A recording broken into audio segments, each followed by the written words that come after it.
Bien, en este tema del estrés, yo os había puesto estas frases porque creo que son importantes. Que no se turbe vuestro corazón, creer en Dios y creer también en mí. Venid a mí todos los que estáis cansados y agobiados y yo os aliviaré. Nada te turbe, nada te espante, decía Teresa, y me parece que el secreto de la vida está en aceptarla tal cual es. Y esto lo decía San Juan de la Cruz hace muchos siglos. Como podemos ver, el estrés, el agobio, la aceptación o no, que es lo que aparece ahí, turbarse o espantarse por las cosas, todo esto tiene que ver también con el estrés, ¿o no? ¿Habéis estado vosotros en algún momento espantados de lo que pasa? Sí, bastante. ¿Habéis estado cansados, agobiados, buscando alivio? También.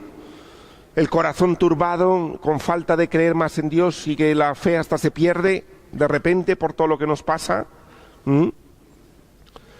Y también, como dice San Juan de la Cruz, que esto es una de las cosas que nos detendremos en una clase, que es cómo mirar la realidad, aceptándola, viendo que la realidad es como es, ¿ya? Y esto también es de la espiritualidad. Esto lo veremos en una de las clases. Bien. Pues como os decía, el estrés es algo pues que está en la boca de todos. Escuchamos gente que dice estoy muy estresado, esto me estresa, esta persona es estresante, no aguanto este estrés, se enfermó por estrés. ¿Habéis escuchado? Esto es como el pan de cada día, ¿no? El estrés es muy malo. ¿Qué pasa? Que la vida realmente en poco tiempo está cambiando a una manera acelerada.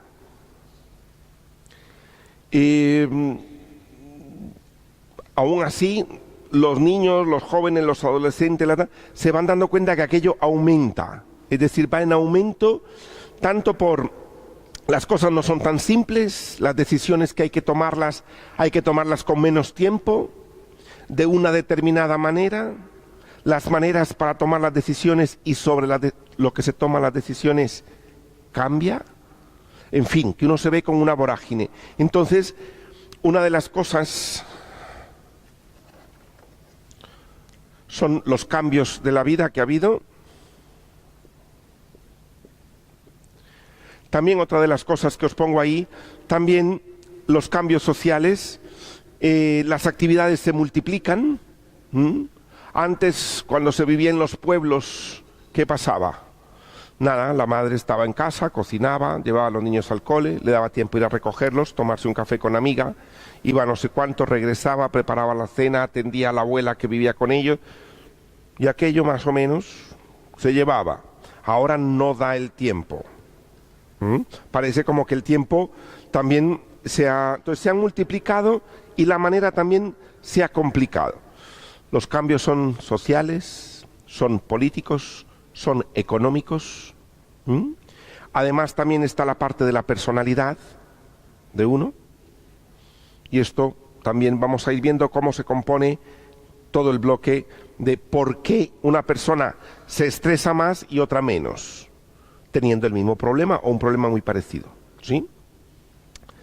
Entonces ahí os pongo ¿qué vamos a ir viendo? Los bloques que vamos a ir viendo son situación de estrés. ¿Cuáles son los estresores? Las cosas que estresan.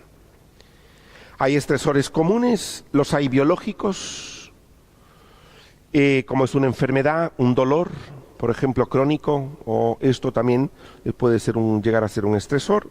A nivel psicológico también, sociales, acontecimientos vitales, o la tensión sostenida en la vida. Esto lo vamos a explicar hoy, una parte. También las habilidades de afrontamiento, es decir, vale, yo tengo este problema, pero ¿cómo lo estoy afrontando? No es solo lo que hago, sino cómo lo hago. Puede influir más o menos en quitar el estrés. Características de la persona, por supuesto. ¿Cómo se protege? ¿Por qué? Porque uno, delante del estrés, tengo este problema y el estrés es un protector. Yo me estreso para ver cómo lo afronto. Pero, ¿cómo se activa la persona y los aspectos de su personalidad, cómo influyen? Obviamente las diferencias individuales aquí aparecen a la orden del día. También el aprendizaje, vivir el estrés o la manera como yo vivo el estrés, esto también se aprende como todo en la vida. Además de la personalidad, pues está cómo lo vivían en casa.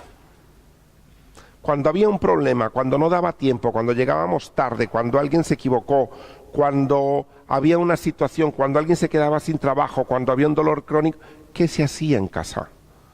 ¿Cómo lo manejaban? Daban voces, daban gritos, nadie hablaba, se peleaban, se deprimían, lloraban. ¿Qué hacían? Y uno aprende también cómo manejar el estrés porque uno lo vio, cómo lo manejaban. Entonces esto también es un aprendizaje generalmente de las figuras parentales.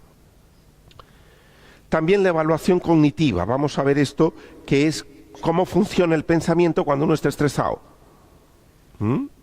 Se le vienen todas las ideas juntas a uno y se bloquea. También piensa en ideas irracionales, ¿ya?, que no tienen razón. Y también uno distorsiona la realidad. La ve más grande a veces de lo que es. Y esto vamos a hablar de la evaluación que hacemos cognitiva. También la respuesta que doy al estrés. ¿Qué hago cuando tengo estrés? La respuesta es muy frecuente, es intensa, es duradera. ¿Cómo es esa respuesta? La respuesta ya es muy concreta. Luego el apoyo social. Cuando uno está estresado es muy importante tener apoyo social. ¿Tengo apoyo social? ¿Me es suficiente el apoyo social que tengo? Y luego las ayudas paliativas, es decir, actividades que puedan amortiguar el sistema, aunque no son la solución, pero ayudan. Uno dice, bueno, me voy a natación, me voy a no sé cuánto, salgo a andar, salgo con una amiga, tengo tal. ¿Me explico? Esto también son ayudas paliativas, no solucionan, pero ayudan. Bien. ¿De dónde viene esta palabra tan famosa, estrés? Viene, es una palabra de los físicos, viene de la física, que implicaba la modificación de los metales. Es decir,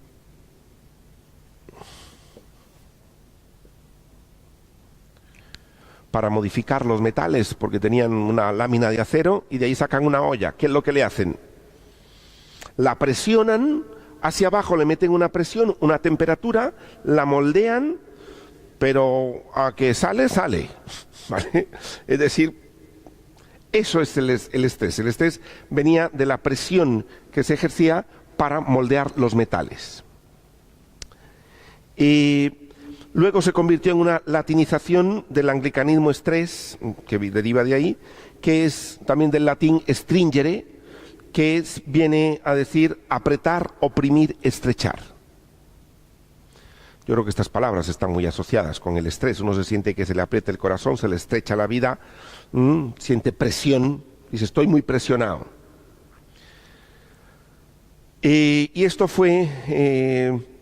pasó a la psicología por medio de un médico que era fisiólogo, Hans Selye, que él, o Selye, como se quiera pronunciar, en 1950 lo trasladó al ámbito de la medicina y después se pasó al ámbito de la psicología.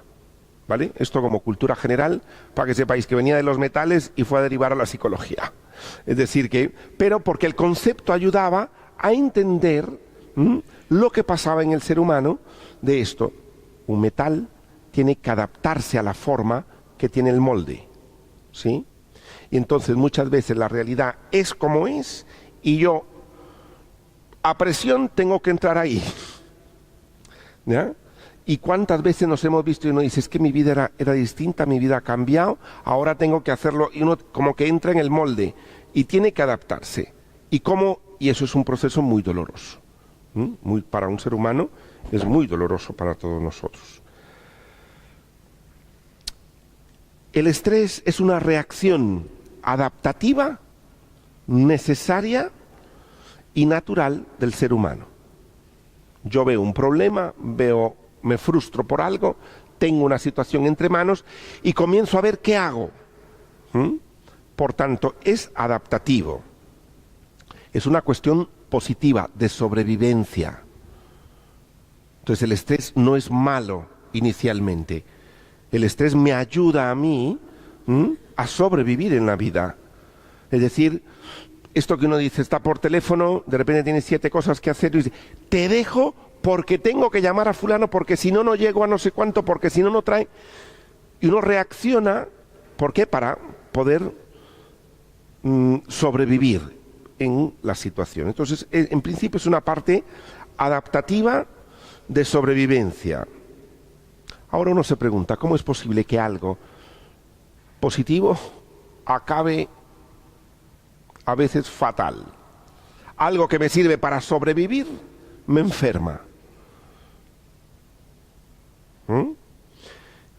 Algo que es adaptativo resulta que se desorienta, se me desorganiza la vida y yo, entonces vamos a ver cómo influye los estresores, la manera que tengo yo, mi personalidad, lo que yo aprendí, la situación en sí, cómo todo eso se va juntando y hacen un cóctel que o me enfermo o sobrevivo. Y esto pues es de las cosas también difíciles. Todo lo que buscamos en realidad es vivir en paz. Y también depende cómo uno a veces lo sienta la vida como una amenaza, ¿ya? Y hay cosas y cosas en la vida. No es lo mismo tener un dolor crónico y llevar días sin dormir que estar estresado porque fui una tarde de zapatos a comprar zapatos y no encontré mi talla. Y hay gente que llega a casa y llega como que le ha pasado una planadora por encima, como que ese día es el peor de mi vida. Y uno dice, ya, como aquel que dijo, qué pena. Dice, hoy ha sido un día fatal, se muere tu padre, yo pierdo el boli, en fin, unas cosas que pasan. Pues uno dice, hay cosas que no hay comparación, ¿sí? Digo esto que suena así tan bruto un poco, pero estas cosas, ¿no? Como que a veces uno le da magnifica tanto ciertas cosas y que hoy en el día ya parece esto, ¿no? Como que y en los adolescentes mucho más se ve también, ¿no? Que parece que se les hace un mundo aquello de no encontrar a lo mejor el bar donde iban a ir a tomarse algo y uno dice, es decir, hay cosas y cosas en la vida. Y por último, ¿qué tiene que ver este tema con la espiritualidad? ¿Qué se os ocurre a vosotros que tiene que ver con la espiritualidad?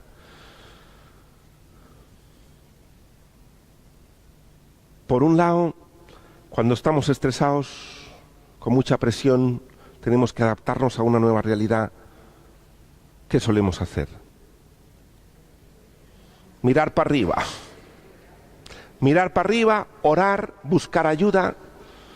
Desde la fe se puede llegar a buscar ayuda, se puede encontrar también la ayuda. Cuando estamos estresados, oprimidos, constreñidos, desbordados, nos empezamos a orar.